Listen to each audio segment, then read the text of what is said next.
Welcome to Death and Aliens, an in-depth look at horror and sci-fi TV from two friends who vaguely know what they're doing. I'm MK. And I'm Courtney. And Courtney, how are you today? Just making it through. I'm just making it through. Um, I am exhausted and I have been for 3 days now. Yeah, So I'm probably not sick. I'm probably just exhausted. But hopefully this is the last day of all of that. But I am exhausted because I did so many things last week. I went to Hades Town, which we already talked about, and then we we did. Yeah, recorded. yeah, And then I did something on Thursday.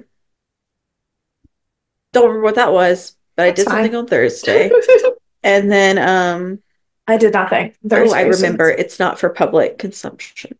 oh, okay. Um and then it was the most exhausting day.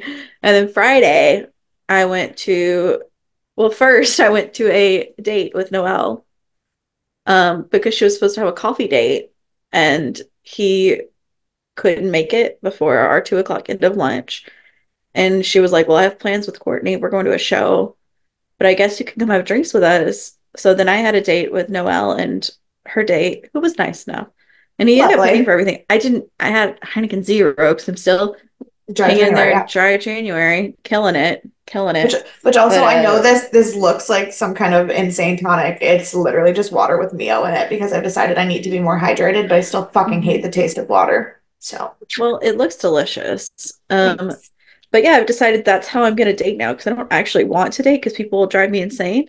So I'm just gonna go to dates with Noelle, let whoever she's with buy us everything, and then I'm gonna just go home. Although I didn't go home, I went to a show. We went and saw Make Me Gorgeous, which is the story of Kenneth Marlowe, who then transitioned into Kate Marlowe, one of the earliest transgender people. And like the first three-fourths of the show is about them as Kenneth Marlowe. They wrote like 9 books, and then the last like 15 minutes is like them transitioning into Kate Marlowe. It was actually a really good story. It was sad, but also funny. But very interesting. I really enjoyed it. But yeah, so I'm yeah, did a lot last week. How are Yeah. you? I honestly don't know how I didn't throw myself into traffic this past weekend because as you'll know, if you listened to the podcast on whatever day, Courtney and I spent 25 minutes talking about musicals instead of what we talk about on this podcast. Um, Right. I worked Girl from the North Country on Friday and Sunday, and I didn't love it. I didn't hate it, but I didn't love it. But Girl from the North Country is fucking depressing. There's not a goddamn happy moment in that show. It sucks in terms of that. And for some reason, the theater keeps booking depressing shows in January as if the entire city of Buffalo doesn't have seasonal affective disorder. So, like, it's fucking dumb. Yeah.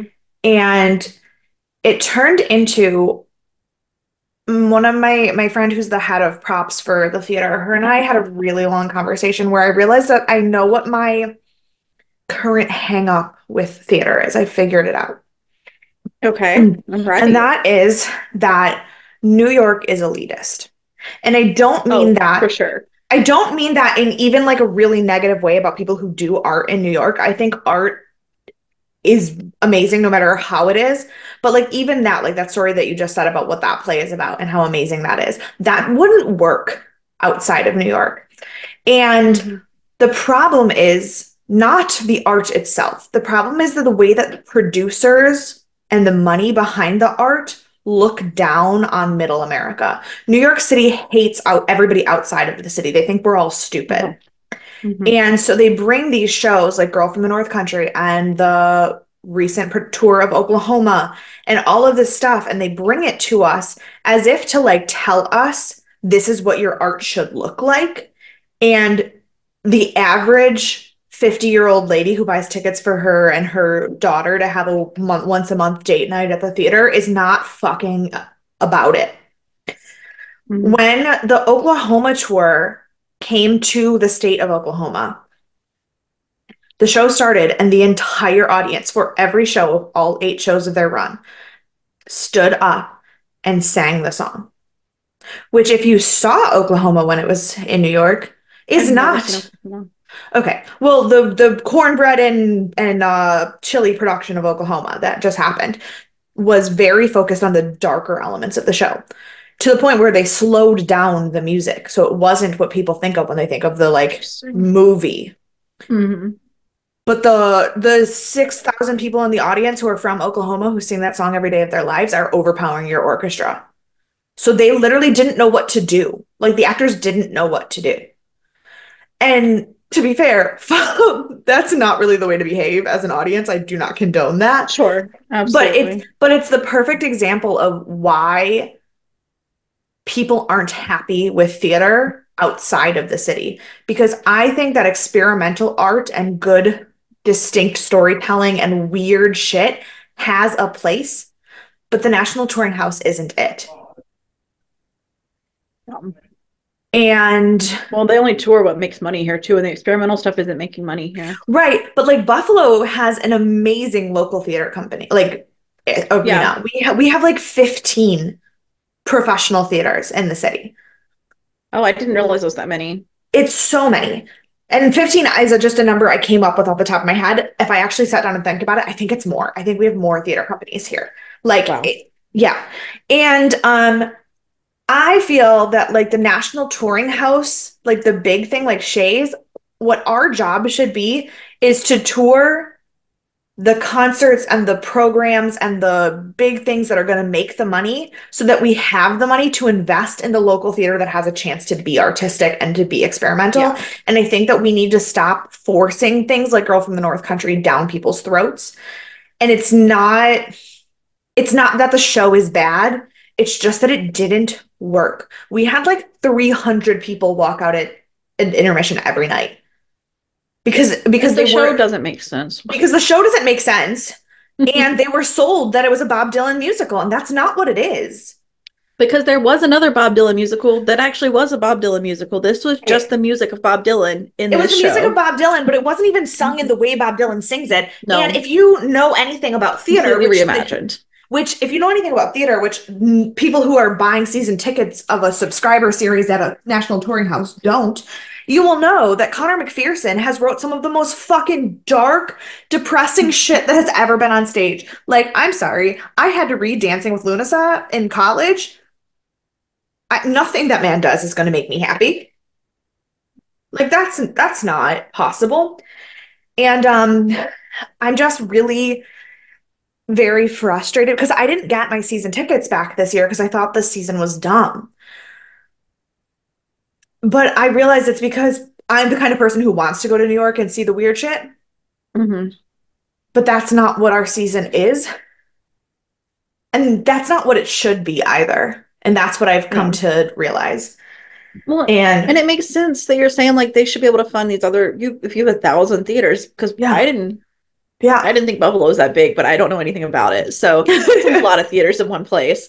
yeah, But like we have our mainstay, we have the off Broadway, we have off Broadway that does weird stuff too. But like I was just looking at the theaters in Long Island, and they yeah, do a lot of like education, and they're the ones who are implementing the sensory performances, and they're the ones that are, mm, of course they're doing like they're doing like hair, but then yeah, they're doing like see how they run part two. right, I don't know what that is. I've only heard of see how they run part one, I guess. yeah, Um, and so like they do a lot of different stuff and they are able to implement all this stuff and people are going, but they're smaller theaters and of course they're not trying to sell as many tickets. yeah. And so and they're doing like Curious Incident of the Dog in the Nighttime and like And that's like not in the city. we just did Curious Incident. I've never seen it or read it. It's fantastic. We did it Oh, at I when did. we did it at Shays. We did it at the smaller theater. We did it at the place where that makes sense. Like Hmm. we, it's just I'm very because also like things like Girl from the North Country and Oklahoma and the band's visit and a lot of these things that are like that were phenomenal on Broadway when they go on tours, they're no longer correct because I mean, no, not that to be fair. because touring houses are built to hold things like Phantom and Miss Saigon. You cannot Yes. accurately understand the band's visit in a space that can hold Phantom. That's not fair to the show. Hmm. I was gonna say Girl from North wasn't phenomenal on Broadway. That was my counter to what you Oh, said, just oh, because okay. Okay, sorry. I was just really more thinking about the band's visit because I know. I was so I sad haven't about seen the band's visit. it was phenomenal. I loved it. Even on tour, I loved it. But it did get eaten by the space. Yeah. Like my theater was redone to be one of the largest touring houses ever because when it was first built in the 1920s, it wasn't obviously that big. And the first It time was a Phantom, concert hall, right? right, the first time Phantom had a national tour, we said we need this, and we redid our entire backstage to accommodate Phantom. Our stage is massive. I was going to I believe be it. there. The number I'm pretty sure when I was thinking about having my wedding there, they cap your wedding at 500 people. That's how much with tables on stage. No, that's too many people. It is. But like it's not the place for these shows and I am starting Yeah, to because it was at the become Belasco here. yeah, I'm starting to become more disenfranchised with the production of theater, not theater and art, but like the machine that it's become. Yeah. And also, And like these tours, sometimes, even if they could fit the space, one, they're not there very long. And so they don't take the time to fit the space. They throw the show in there, they do whatever needs to be done to do the show. They don't spend the time to like yeah, fill the space even if they could. Um, but but yeah, no, I get it. so and then after working that depressing show, the Bills did not beat the Chiefs, um, which was so upsetting that I genuinely cried. But also on top of that, my mom was literally had one box between her and Taylor Swift's box, and I wasn't there. What? Did your mom go talk to her? Of course not. You know, she could have. She's very personable. My mom didn't even answer my text when I said, "Mom, you're so close to her," and sent a picture of where she was sitting. Mom didn't even answer. Jason Kelsey jumped out of the window of his box and was running around with the fans in the bleachers. I would have been able to see that if from where I was in the box. Mm-hmm. I'm sorry So for all your everything just losses. sucked. This weekend was awful. I'm sad. And then I had to watch this episode of Stargate, which was also like awful. That's how I felt yesterday when I was already not feeling great and had a bad weekend. And then I had to watch the Stargate. Also, can you hear me chewing loudly? No, I can't. Which is good, Great. but it's also I don't think the same will be said if I continue eating. So it's like kind of upsetting because I just want more cheese. I'm so Um, sorry. no, it's I fine. need the food. You know what I need? I You need need some spiritual spiritual guidance. guidance. Yes. I'll stop eating for that. Um, in the end, she became more than what she expected. She became the journey, and like all journeys, she did not end. She just simply changed directions and kept going. R.M. Drake. Love that. Um, yeah, so today we are talking about Stargate SG-1 Season 5, Episode 5. It's called Red Sky, and it came out on July 27th, 2001. We have the same song and movie. Nothing has changed there. But the top book is now Seven Up by Janet Ivanovich, which we have talked about multiple of her books in this number series as And we we've been going will this show. for the rest of time. Yeah, because there's million of them. On this There's day, 29 right now. and right, and that's right now. So like for the entirety of the rest of the time we talk about Stargate, which is until Courtney and I die, these will be Right. the number one books. Um, the only news that I could find this day is to add to our theme of this being the most depressing episode. It's the fact that Leon Wilk, the Leon Wilkeson of Leonard Skinner died that day. It's a sad day. I remember that Yeah, day. yeah, and this is very sad. So I have nothing good to tell you ever again, apparently. This episode was Welcome to directed Sci-Fi Sunday, by the happy part of the podcast. Martin Wood and edited by Rick Martin. Those two did not change, but we do have a new writer. Ooh, that tracks. It was written by Ronald Wilkerson, which, fun fact, not related to him at all, is what Titus's character's birth name is in Kimmy Schmidt. I didn't know that until I Googled Ronald Wilkerson, and that's what fucking came up. And I was like, not what I'm looking for. Interesting. Ice Um, Burgess is doing a show on Broadway right now, speaking about Broadway, or maybe it was like a one night thing. It was like a duo mm, thing. I don't know if it's actually okay. happening. Well, this won't be the last time I talk about Broadway today. So, Excellent. Ronald, yes, but Ronald Wilkerson was known for Stargate SG-1, Star Trek: The Next Generation, and Star Trek Voyager. He currently works as a professor at UCLA Extension, which I don't know if you know what that is, but I UCLA don't. Extension is an online program where you can just pay like $700 to just take classes with UCLA like film and professors and like take additional credits. You don't have to be a student at UCLA. Um, so Interesting. he teaches a course called feature film, and it's entirely online, and it's $700. This is an And ad. this is an ad. But like, yeah, so like I didn't know that this existed until I was looking him up, and I I was like, want to that's take that. right. I was like, I don't know if I want to take feature film, but like I want to look at all the I courses that they do. offer. I mean, yeah, but like what if they have one about like television writing? That would be so great for this. Why not both? True, but I mean, I don't have more than $700 to just drop, so I got to figure out which one is the right one. I'm living in millionaire land. Oh, I'm right, right, moving. right. The imaginary land where we have the money to do any of the things we Right. say we're doing. Yeah. Mhm. Um, yeah.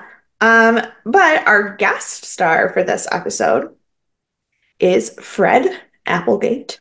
He played Elrod, and he is known for The Producers, Stargate, and Spaced Invaders. Producers.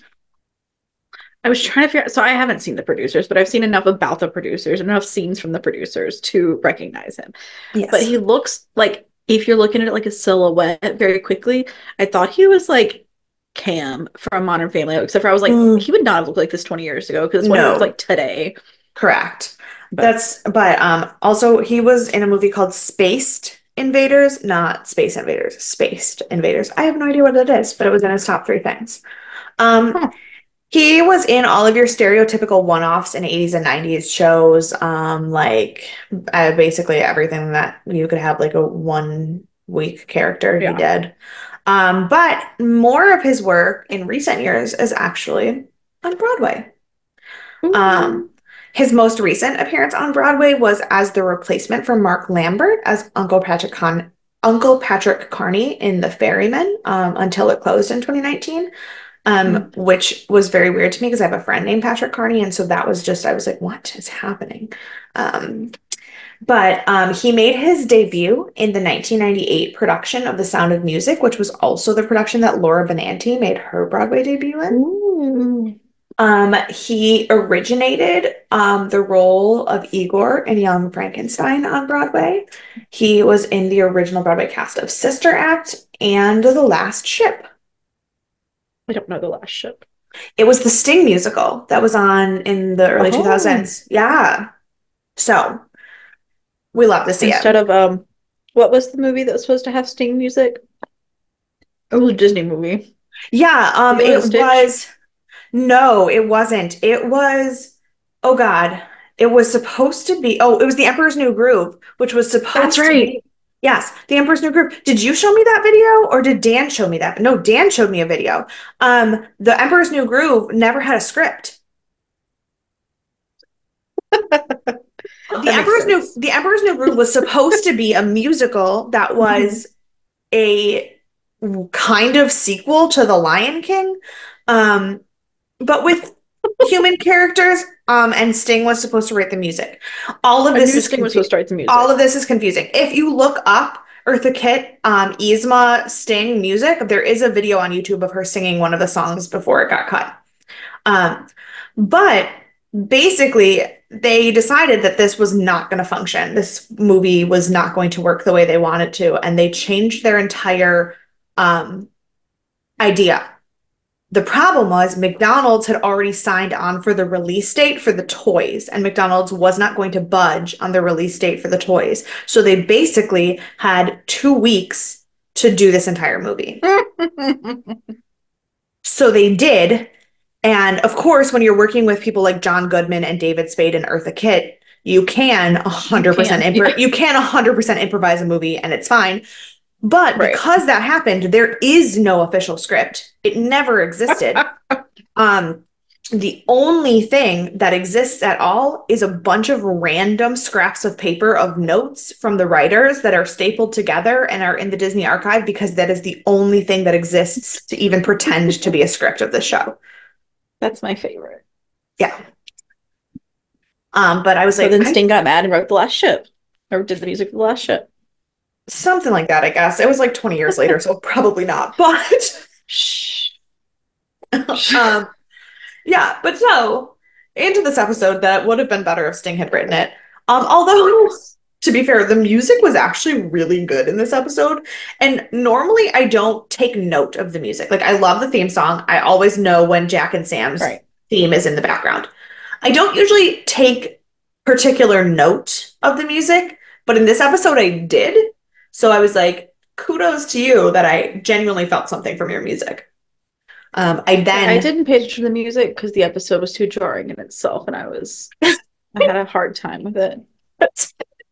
we start this episode with a violent crash landing on a The most planet that jarring scene I've ever seen in Stargate is the beginning. I literally had to restart the episode. So I was like, am I starting in the middle? It was I mean, the giant, ridiculous, like weird Doctor Who wave through the tunnel didn't tell you that that was the start of the episode. I just assumed I was wrong. Okay. I Um, assumed it was my brain and that I had done something wrong. but when they crash land on this planet, it is very, very bright, and Jack is not happy about it. But it turns out that that planet is much closer to its sun than Earth, so that is why it's so bright. We also find out that in the beginning, there was more crash landings out of the gate, which, if you remember in season one, it is true. But they had previously fixed some of the diagnostics in the gate system, but they bypassed them to dial onto this gate, which is very subtly your first hint that something is fucking wrong. Are you okay with your microphone? Yeah, it switched all of my headphones and my microphone, and so I just wasn't talking until I got it fixed again. Oh, got it. But it Cool. got really loose, and so it was sliding and Not transferring having to a not be good time. loose.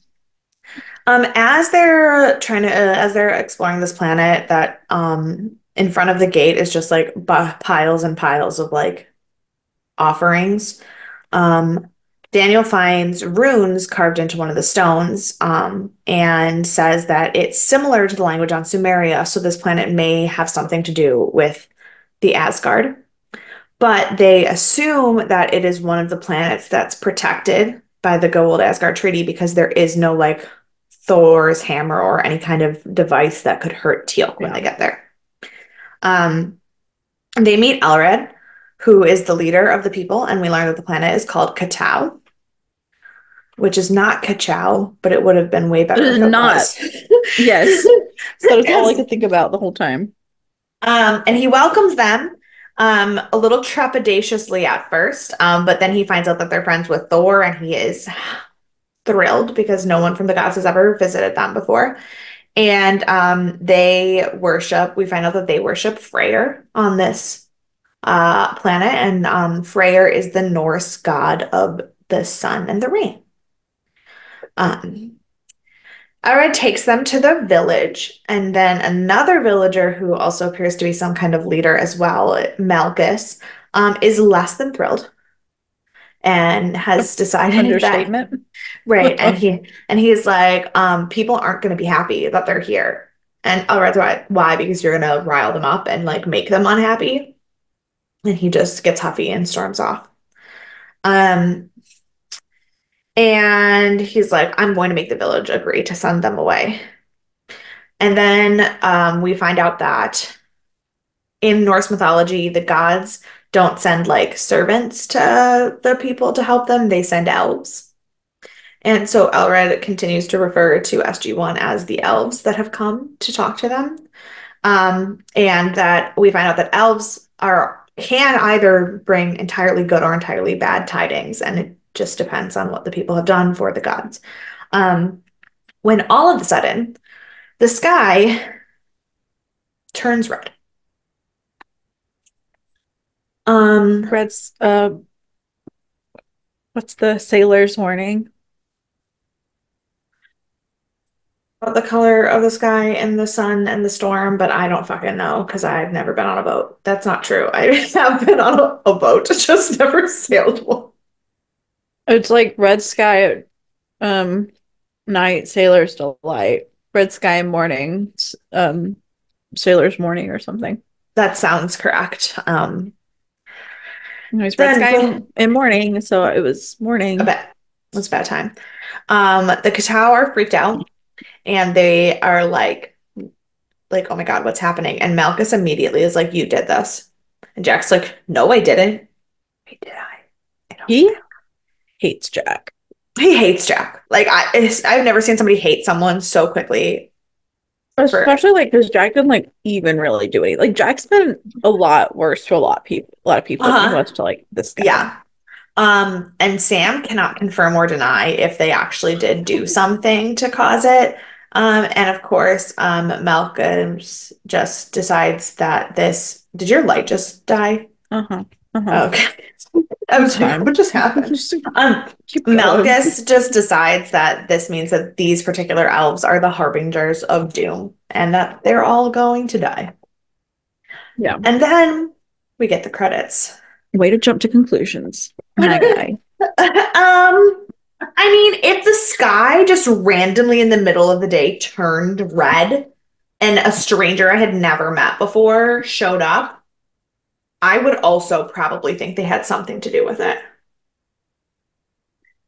I mean, but like if you know, I guess at this point they don't know if they're humans or aliens still, because if they're humans, like humans didn't do this. They don't have that kind of power. Yeah, But if they're another alien group, you know. but they don't they think they're elves. Oh, right. They think they're magic elves. And magic elves could totally do this. Yeah. Although magic elves don't exist, so I mean, who's to say? I guess that's true. Um, After the credits, all of the people decide to go to the Hall of Wisdom to pray to Freyr for forgiveness for whatever it is that they did that is going to cause them to die now.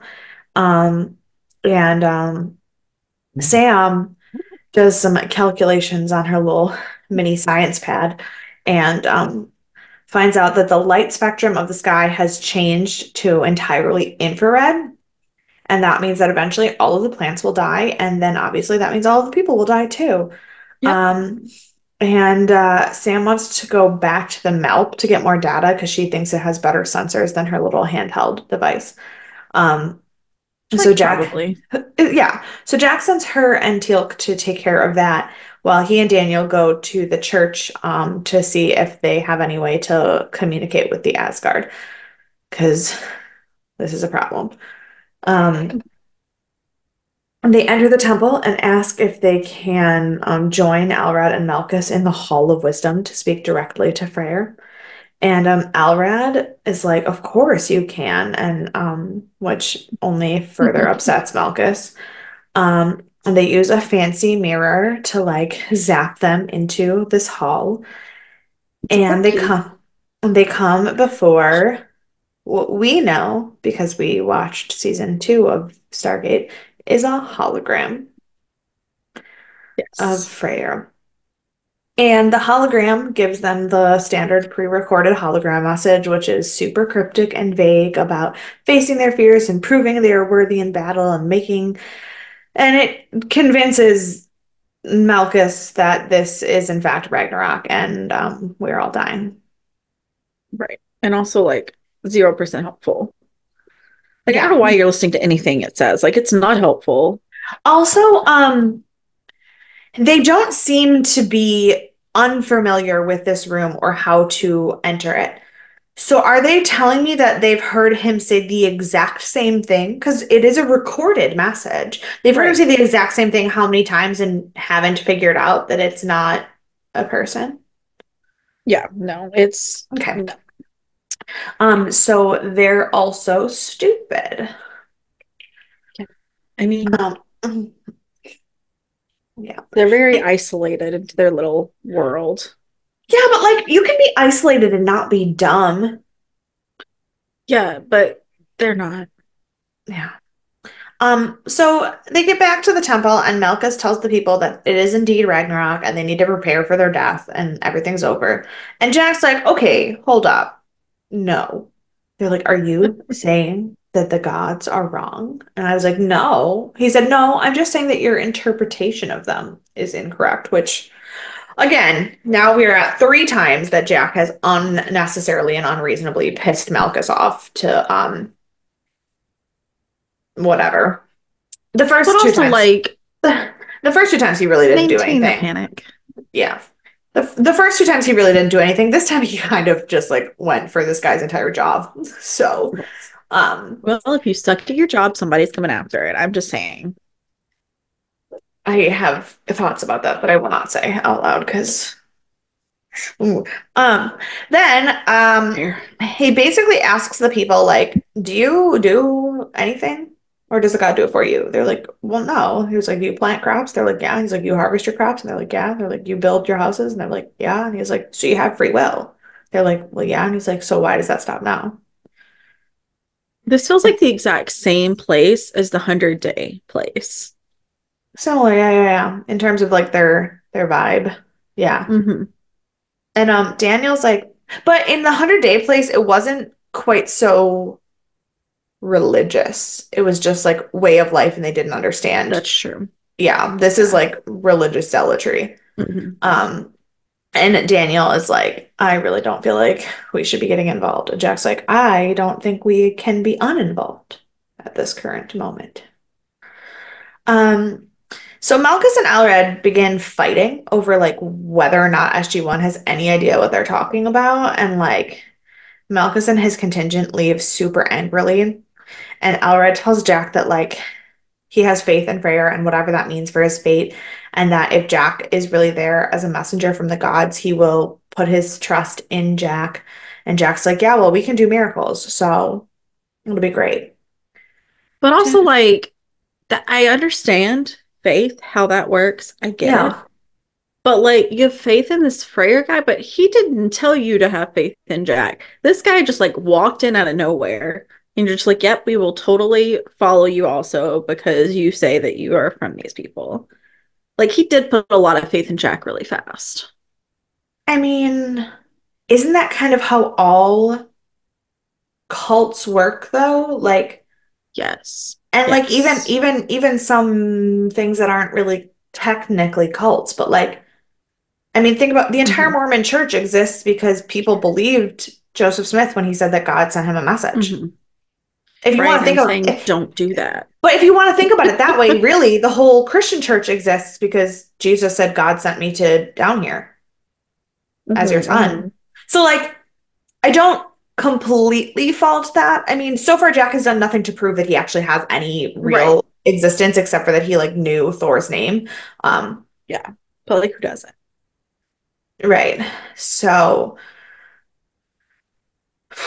I'm not saying they're wrong. And Alred is being cautiously optimistic. He's like not saying Yeah. that he's gonna like let Jack do something that goes against what he believes the gods like Freyr's wishes are, but he's like Right. if that's really why you're here, then I will trust you. I'm not gonna push back against that. But at the end of the day, like his will is his will. And so And like like it is right to follow Jack. He is the smarter one to follow. Well, the team, maybe not just Jack, yeah. but But I mean, you know, but we know that.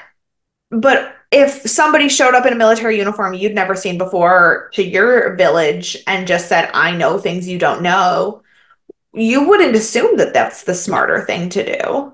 no, absolutely not. I would probably be more like Malicus. Is that his name, Malicus? Malchus. I wouldn't, but I also wouldn't be like Alred. Like I don't know. There's got to be an in between. Yeah, yeah, I'm sure Well, there and is. here's how you know there's an in between. You know, here's how you know there's an in between. Not one fucking woman spoke in that village. Yeah. There was the guy who was cautiously optimistic and believing everything anybody told him was the correct thing. And there was the guy Hmm. who was like, I hate everyone, fuck you. The government is a conspiracy theory. That's it. There was no woman who was like, how do we know that you Right. know? Like you say this, but how do we know that you like it is actually true? Like we talked to Freyra and he just keeps Yeah. saying the same thing over and over. So he never said anything about you. Yeah. Basically, your society is doomed unless you have a woman somewhere in a council of a voice of some kind. That's what we're Yes, learning. correct. That's what we've learned from this episode. Hmm. And that's it.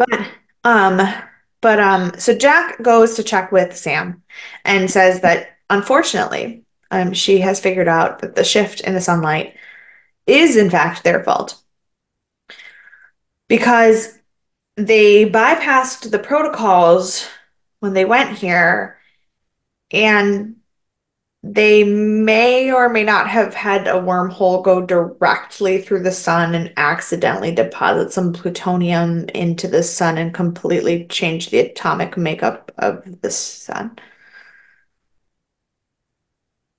Which isn't ideal. No, it's not. It sounds Um, like worst case scenario. it does, and then it Like, gets worse. It gets worse yeah, because then when Jack says, "So how do we fix it?" Um, they don't is the answer.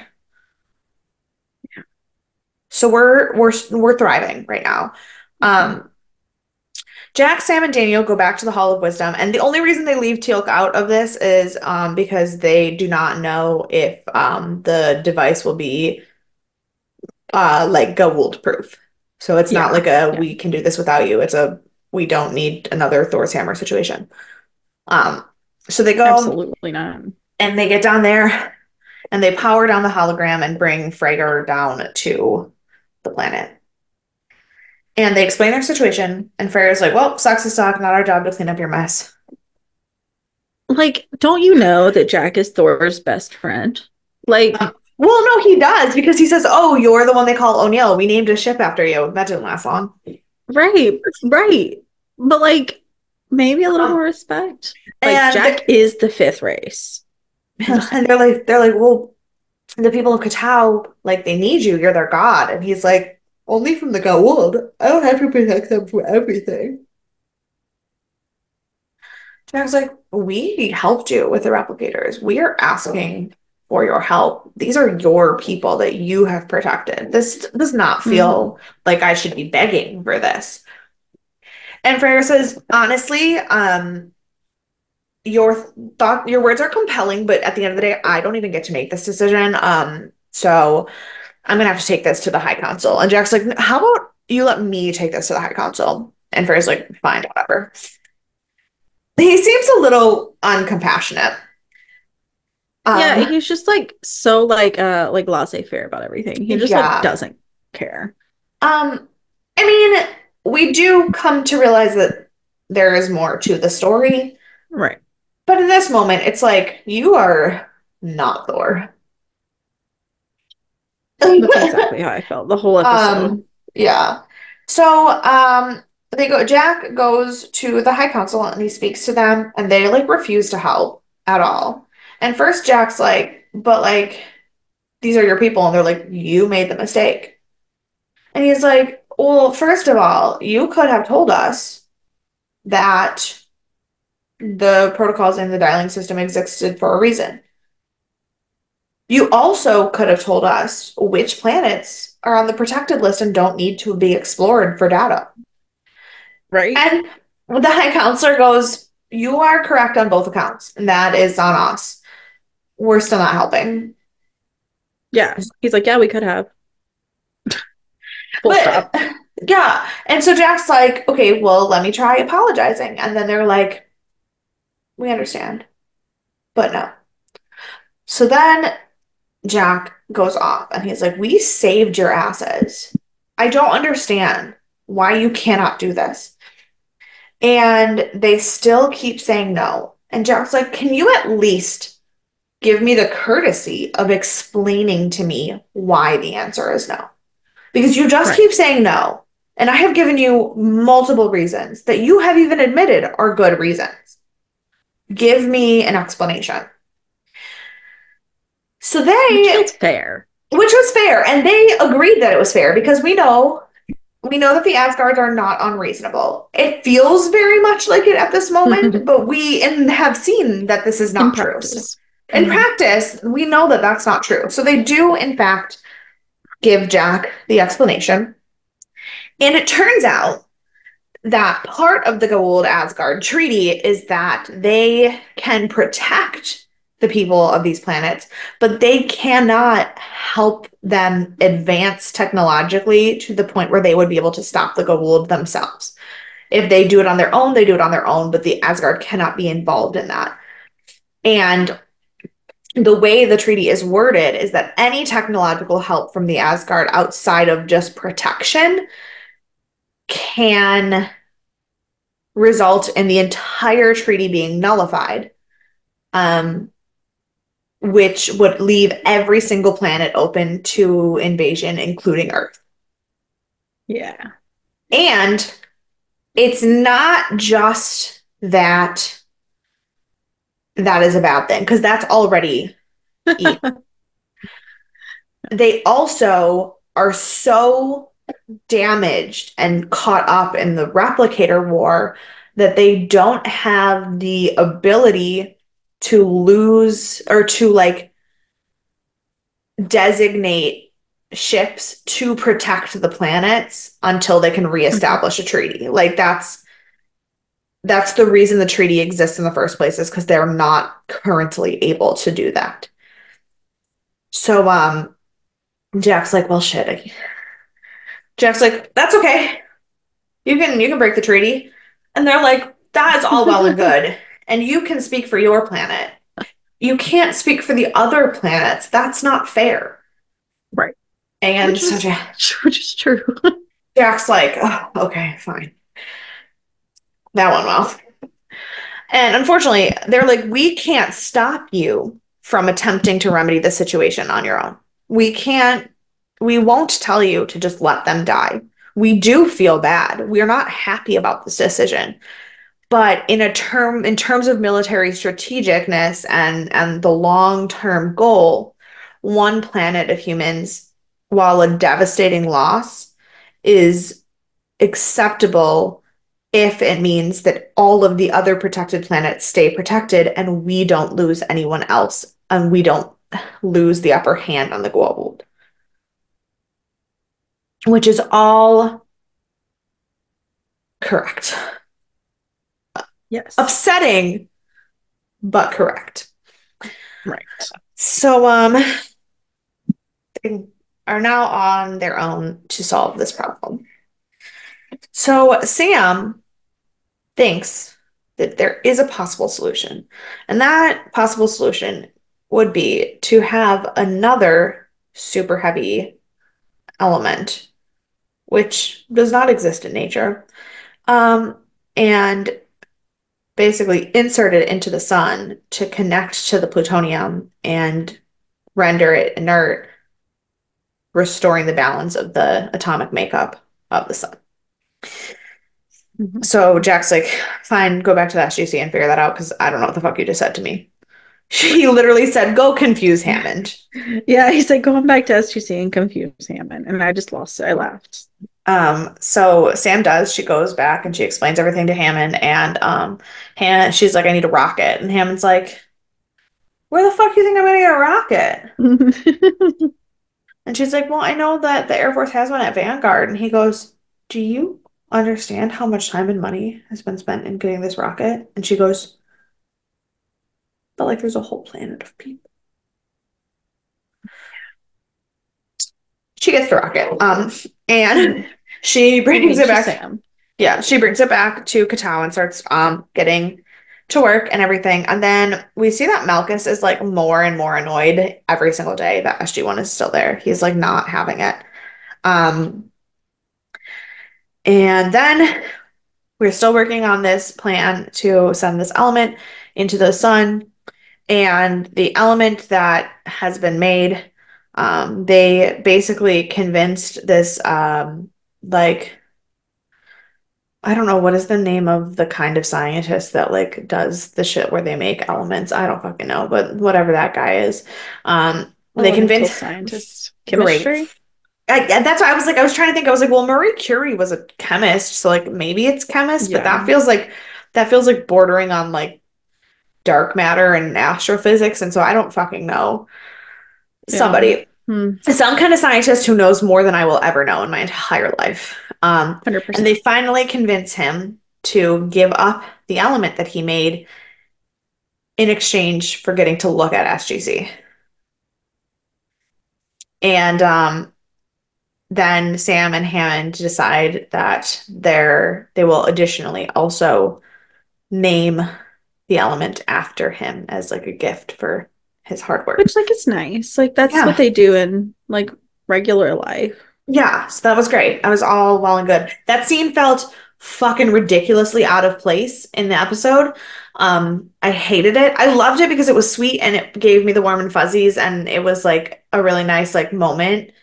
It also was so beyond unnecessary in the episode. Yeah, I just had a really hard time following this episode. And I don't know if it was the episode or if it was me. It was probably mostly you. I don't think the episode was That makes super. sense. I don't think the episode was super disconjointed. I do think that there was occasionally moments that did not make sense. But I think that it was probably more you because it was a rough day for you when you watched it. I was very tired when I was watching it. But like, there were things I was like, what's happening now? Why are we doing this? Yeah. Who is this guy? Like, I Well, feel like I had a lot. to be fair, a lot of the one confusing thing that I will say is a lot of the plans that Sam had. First of all, they had a lot of science speak in this episode, Mhm. like Maybe that's more why I than got so normal. left behind. And a Yeah. lot of the plans that they had, they like jumped into them midway through and then kind of like expected you to just be like, Mm. oh, cool, they're doing science that I don't know. Um, Maybe so that's why. And then I like that's, would get stuck behind on that. That makes yeah, sense. that makes sense. So then Sam brings the aquarium to the planet. Everything's about to be ready. They're gonna set it up in the rocket. They have enough time. Everything's all well and good. And then all of a sudden, the rocket prematurely explodes. Eek. Turns out that Malchus set a fire, and that fire killed four men, two members of SG-6 and two members of the village. And it doomed the entire planet, basically, because now they do not have a plan that's going to work. And Jack loses his goddamn mind and beats the shit out of Malchus. And Dan goes, not gonna lie, Creepy. I'd do the same thing. Yeah, that's exactly what I thought. I was like, not the Yeah, worst time we've beat someone up. right. Alrad is finally the one to like get Jack to walk away.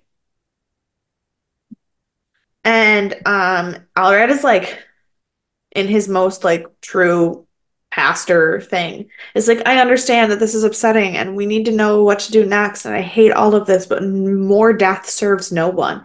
And Jack literally is like, more death is all that you have, and storms out of the village. Which, like, also, is it wrong, but maybe not the time and place to say it. Is it like next level over dramatic? Just a bit. Just a Absolutely. bit. It's not wrong. It's just not right. It's not the time and place. It's not the time and place, um, Jack. So the rest of the team finally chases after Jack and like calms him down and like enough to just have a conversation with them. And he's like, what do we even do? Like at this point, there is nothing else to do. And Daniel's like, at least let's give them the chance of relocation. Like let's ask them. And Taylor's like, I don't know if that's gonna work. Like they have strong ties to the planet. And Daniel's like, you're right, but it's not up to us to decide that for them. Let's at least give them the facts and give them the option. And Sam's like, you guys work on that and let me go back to the SGC and see if I can run a few more tests. There may still be Mm. hope. Great. Which, like, was a little surprising that Daniel was the most reasonable one. Because I feel like we were just talking last week about him being the emotional one. And then this week he was like just straight logic. He was like, this is good for them. This is what we have to do. This is the only Yes, proper way to handle this. which is true. And sometimes Daniel is that because Daniel is the Hmm. most likely to understand people. Yeah. Um, Jack, as we have seen before in many, many different versions, has a very hard time understanding anyone using religion over logic. Yes. And I think this is just conjecture on my part. Um, I think anyone who loses their child and doesn't have an outlet, like anyone who loses a child has one of two directions that they go. They either go so deep into their faith as a coping mechanism, or they reject all ideas of faith. Like those are really the only things that happen when you Yeah. lose a child that young. And I think obviously Jack, as we have seen, is much more in the reject all ideas of faith, especially when he sees what it does to the communities that believe that the Goa'uld are gods. He like Yeah. cannot fathom it. And we've seen that time and time again. And so now he's dealing with the people who refuse to listen to reason because of it. And because of their refusal to listen to reason, he has lost men. So he's no longer at Yeah. the ability to have logic. And Sam has spent months now because we see we're at least 3 weeks later. Yeah. So Sam spent like a month now attempting to solve this, and it all was blown up in a second. So it didn't save the planet, and it wasted all of the Air Force's money. So she's not in a place to be reasonable. And Teal'c has spent the last 4 weeks being looked at funny because they think he's still part of the people who are going to kill them. Yeah. So Daniel's the only one who has an opportunity to be reasonable. That's fair. That's fair. Um, so Daniel tries to talk to them. He goes to the church. He tells everybody everything. And Alrad is literally like, it's okay. We will face our fate bravely. Which So sounds very Jack, culty. That's when the cultiness comes in. yeah. And Jack goes rogue. And he's like, I can't do this. They deserve to know the truth. And Daniel's like, they've literally told you you can't tell them the truth. And he goes, they're gonna fucking die. Like, it's the truth or nothing at this point. Asgard already said they're not helping us. So he's like, hey guys, your god is not a god. He's a little gray alien who doesn't give a shit about you. Yeah. And Elrod is like, I'm gonna ask you to leave now. So Jack's like, fine. I gave him a choice. They didn't want it. I'm out. Okay, but you were a little not maybe be a little bit easier in your choice options, not be as like in their face about like you worship a great man that you don't even know. Because who's gonna believe that? um, Pastafarians might. Well, these are not those people. Yeah. Those are the ones who So, believe in the flying spaghetti monster, right? oh, I don't know. But I'm familiar with that ideation. I just don't know who it belongs to. I think it's yeah, not the Rastafarians, the Pastafarians. I think that's what they're called. There's really someone called that? Yeah. That's wild. I mean, I know the Rastafarians that I've heard of. I don't know enough about it, but I do know Yeah, that. yeah, yeah. It's But not it's not a real religion. So the Pastafarianism is a parody of religion, mm, where they follow the flying spaghetti monster. Um, it started in 2005 in a letter that was satire. Um, and but they often get used as like anti-religion in the sense that they're like, how you can't prove that your God's real any more than you can prove that mine's not. I see. which, I see. yeah. Um, so there's that. Um, Sam has one last idea though, and she wants to test Okay. this idea, and it may work. And her idea is that they're going to send the element through the Stargate and then just like close the Stargate midstream. Yeah. Also, I like how excited she gets when she's like, we have 1% now because it was what, 1 in 1,000 before or It was something? 1 in 1 million. It was one in a 1 in 1 million. million, and now it's one And in then a she's like, hundred. right. She's like, we're at 1%. And the way that like Jack and Hammond look at her, like, that's still Jack's really Jack's low. comment when he goes, General, it's up to you because I only understand her 1% of half of the 1%. time. Yeah. And Um, he's like, okay, tell me again. so she explains it again, and Jack is so fucking proud of himself because he understands something. He's like, we can't do that because, excuse me, teacher, when you send something to the Stargate and then you close the Stargate, it doesn't rematerialize. I know that. I got that one. She's like, you're correct. He's like, and she's like, well, what happens is it's not that it doesn't materialize, it's that it reverts to its base form, which is like the molecule level.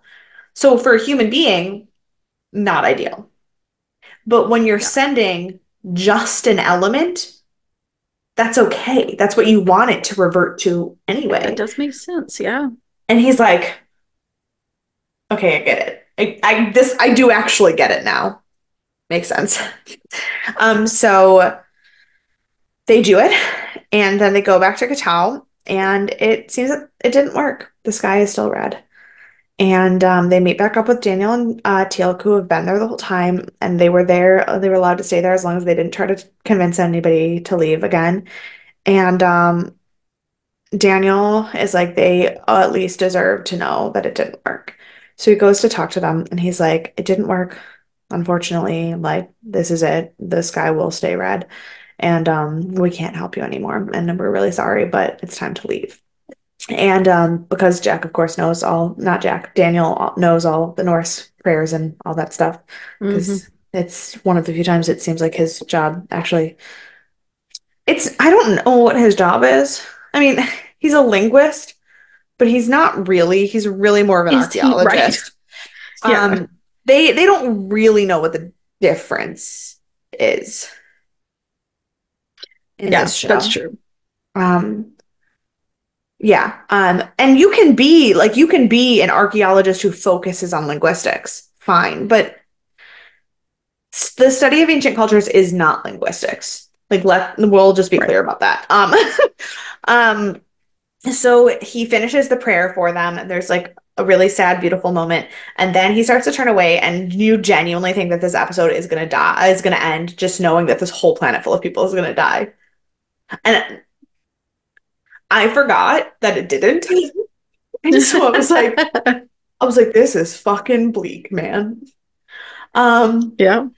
but then the sky lights up and everything's good. And Sam is like, guys, I don't think that was us. We didn't do that. Um, Oops. so it turns out what probably happened is that they released this element and it didn't quite land in the sun. And so the Asgards kind of gave it a love tap in Little heave place. ho. Hmm. And Jack's like, you know what? Like, I think that like by us doing being the ones to actually do it and them just kind of like helping, they didn't break their treaty because they didn't give us any technology or anything. And he is like, that's I their way of see. like saving face. And Sam's like, I don't know what it is, but yay. Yeah. I'm uncertain if that's true. And I'm a little concerned That's fair. that it's not that they've done something wrong. You I know? well, like not wrong. They what they did was right. I'm glad they saved this planet, Yeah, but no, like but wrong in the sense that like loopholes and yeah, like and I didn't really like this episode just in yeah. general. Wasn't my fave. Oh, but I I feel forgot like to it write. has. I literally forgot to write the rating down when I wrote all my details about it the other day. So I didn't even tell you if anybody else liked it. Did anybody else like it? I'm gonna find out right now. Oh, great. Um, Um, oh, what am I doing? I already have the IMDb open in the background because I needed the trivia. Um, it was rated 7.2. 7.1. Oh, look how close I was. Yeah. Ugh, nailed it. Nailed it. I would have given Yeah. it maybe a 7.2. So I'm glad they gave it a 7.1. Yeah, so Yeah. other people also felt kind of mid about it as well. I think that the it's cool to see a bunch of different Asgards. It was I'm really glad that Jack stopped himself before saying you all look alike. That was nice that he did stop himself. Well, I Um, also think it was probably important to know that that's a very specific thing in the treaty that they can't break. So that like correct. moving forward, we know now how this works. Yeah, Um, but then it also sets us up for failure, whether it's now, which like the way you described it, probably not. They probably did have a loophole. They probably are okay. But yeah, that means that it's definitely going to happen in another episode where like one of them, probably Thor, because him and Jack are besties, is going to come out, do a lot of help that he's not allowed to do, and mess up the whole treaty, and everyone's going to die. okay. We Um, literally, the last episode title was Only Happy Endings and No Death. And all we've done is talk about sad things today. yeah, which is really funny. It actually has something to do with one of the notes that I'm going to share when we get there. But before I share some trivia and notes, do you have any predictions, questions, concerns, final Um, comments? that's my predictions and concerns, I think, is that we have messed up, and if we haven't, we are definitely going to find a way to mess up.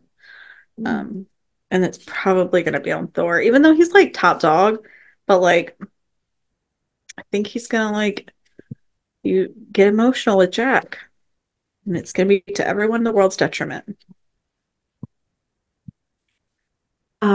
Yeah, that's fair.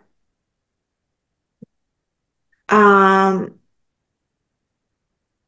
so I don't have any trivia from IMDb. I have some factual errors on IMDb. And um, so any second or later generation star, which means any star that did not immediately form at the Big Bang, contains varying traces of heavy elements stemming from supernova remnants, blah, blah, blah, a bunch of science stuff.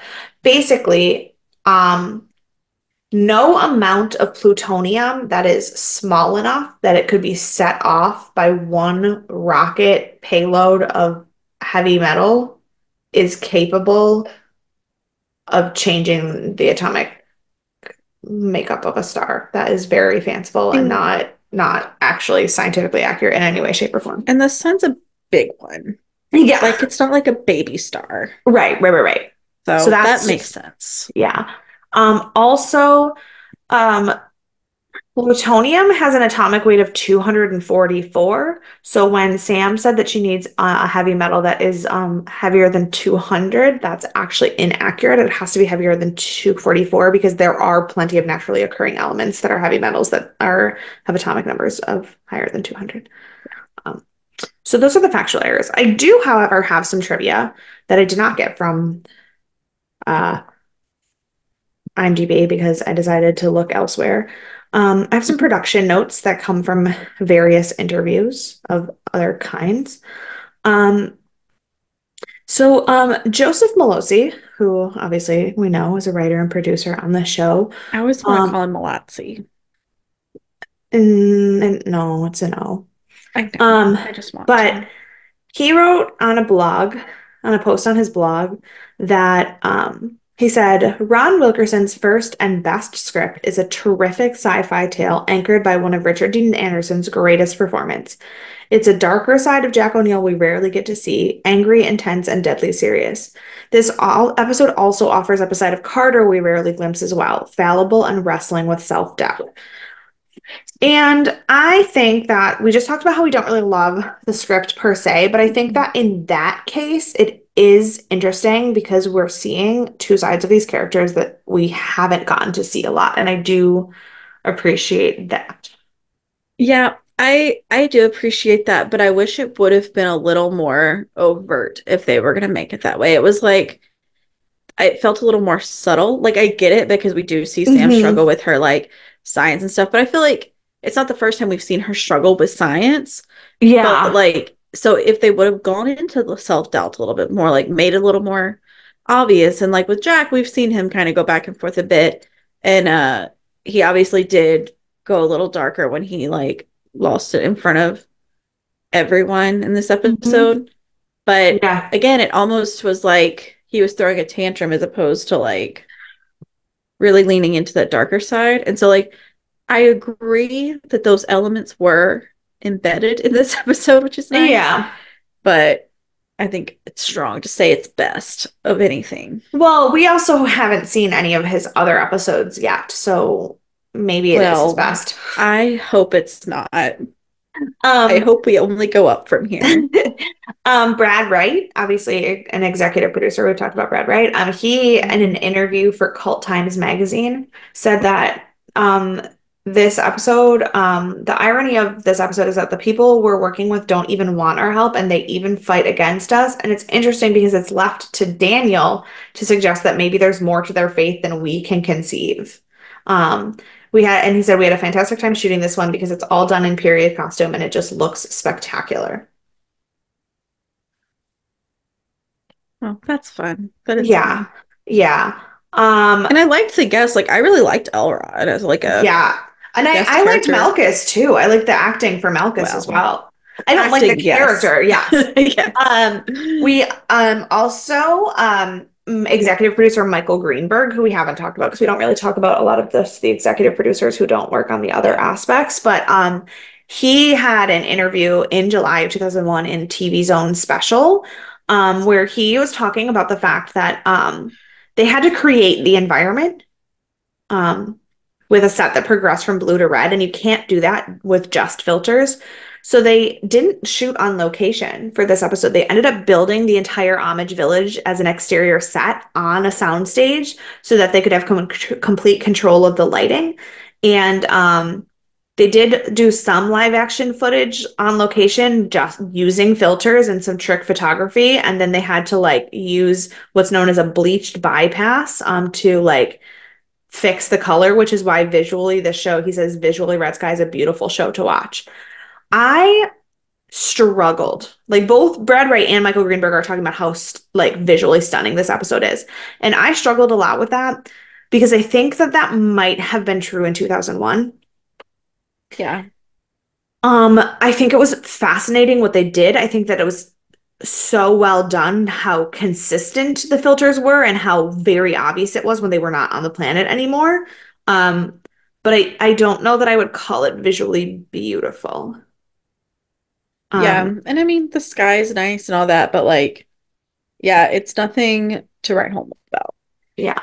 And then the last thing I want to share is also I'm gonna edit this one as I'm reading it a little bit because there are some not spoilers per se, but some stuff that are spoilery. That this was in that same article from TV Zone Special, and this was Robert C. Cooper, executive producer as well, who said these things. And he said that one of the things we're doing now, more of now than we ever did in the past, is deal with some darker aspects of storytelling. In season five, there are going to be some shows where I don't think you're going to believe the endings.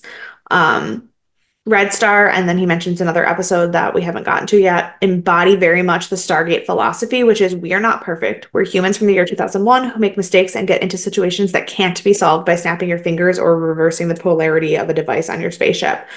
Our heroes go ahead and poke their noses into things. They do their best to help and or fix a problem, but they're not always successful. If you knew things were always going to work out, you couldn't wait around for the end of the story, right?